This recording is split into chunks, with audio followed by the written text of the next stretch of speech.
বন্ধুরা 7ই জানুয়ারি ভারতের ক্রিকেটে হবে বিরাট চমক। মা তারকা নিতে পারেন অবসর। বন্ধুরা আপনারা যদি দেখতে চান তাহলে ভিডিওটি লাস্ট অবধি দেখতে হবে, চ্যানেলটিকে সাবস্ক্রাইব করতে পারেন, লাইক দিতে হবে এবং নোটিফিকেশন বেল আইকন দাবাতে হবে। বন্ধুরা আগে হয়তো কখনো দেখেননি রোহিত শর্মা টেস্ট ক্যারিয়ারে এতটা খারাপ সময়। অস্ট্রেলিয়ায় 5 ম্যাচে 32 রান, টিমের ক্যাপ্টেন এমন অফ ফর্ম ভোগাচ্ছে দলকে। রোহিত শর্মা মেলবোর্নে ব্যাট হাতে ব্যর্থ, আর তারপরে একটা জল্পনা শোনা যাচ্ছে অবসর ঘোষণা করতে পারেন রোহিত শর্মা সিডনি টেস্টের পর। এই জল্পনা কতটা সত্যি জেনে নেওয়া যাক। এমনকি কোচ গৌতম গম্ভীর ও রোহিত শর্মার উপর কড়া নজর রেখেছে বোর্ড। অস্ট্রেলিয়া সিরিজের শেষের আগে বা পরে অনেক কিছু হতে পারে। বন্ধুরা 7ই জানুয়ারি সিরিজের শেষ টেস্ট ও শেষের দিন, সেই দিনই রোহিত শর্মা অবসর ঘোষণা করতে পারে বলে খবর।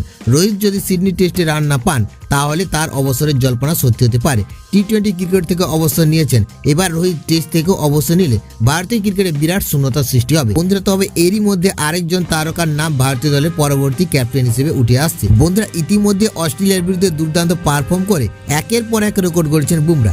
কম সময়ের মধ্যে নিজেকে সাফল্যের শিখরে তুলেছেন। সেই বুমরাই কি তাহলে টিম ইন্ডিয়ার পরবর্তী ক্যাপ্টেন? শোনা যাচ্ছে এমনটাই।